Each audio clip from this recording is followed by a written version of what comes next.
The stand at Millstone Corner in the small town of Millstone Corner, nestled in the heart of the Midwest. People lived their lives much like anywhere else.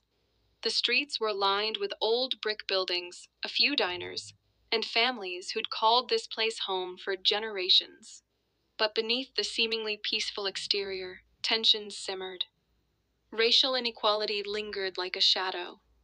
One spring afternoon, the town's peace was shattered when Aliyah Carter, a young black woman and the owner of a popular local bookstore, found herself at the wrong end of a situation that would change everything. She was walking to her car after a long day at work when she was stopped by Officer Paul Reynolds, a cop known for his short temper and long history of harassing people of color.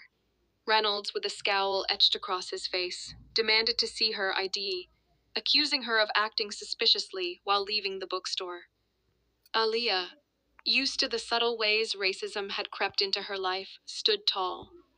Her mother had taught her to never shrink back, to stand her ground, and to never be afraid to speak up for what was right.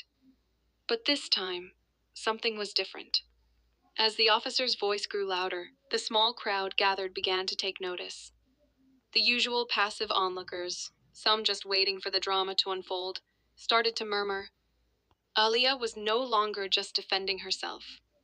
She was standing for everyone who had been mistreated by people in power. Aliyah's calm voice cut through the tension. "I know my rights, officer," she said, her words firm but measured. "You have no reason to stop me. If you want to search me, you need a warrant."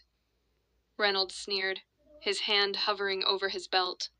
"You're causing a scene, miss. Maybe I should take you in and sort this out downtown," he barked. But Aliyah didn't flinch. Instead, she pulled out her phone and, without breaking eye contact, began recording. The officer's frustration became palpable, and the murmurs from the crowd grew louder. People had begun to gather people who were tired of being silent. "Don't you dare touch me," she said, her voice unwavering. A few people from the crowd stepped forward, offering words of support. An elderly man, who had witnessed enough in his lifetime, spoke up. "Leave her alone, officer. That young woman is right. You have no cause." It was the tipping point. The crowd, emboldened by Aliyah's bravery, stood together, a collective force too strong to ignore. Someone else started recording. Then another person. Within moments, the scene was no longer just about a confrontation between a black woman and a racist officer. It became a symbol, a stand against the everyday injustice so many had come to accept. But it didn't end there. The video went viral. Aliyah's calm defiance, her unwavering courage, and the way she refused to bow down to fear spread like wildfire across social media. People from every corner of the country shared her story.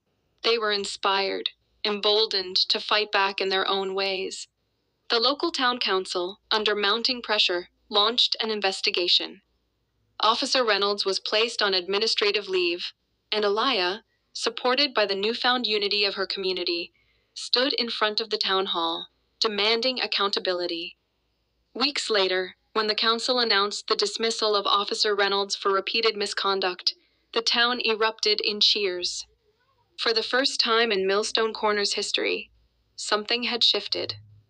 It wasn't just about Aliyah winning. It was about everyone who had silently suffered, now feeling like they had a voice. Aliyah's bookstore became more than a place to buy books.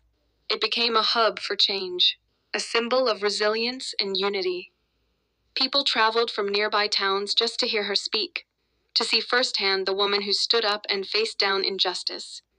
And as the sun set on that spring day, the people of Millstone Corner knew that their world had shifted. Aliyah had reminded them that one person's courage could spark a change that would echo for generations.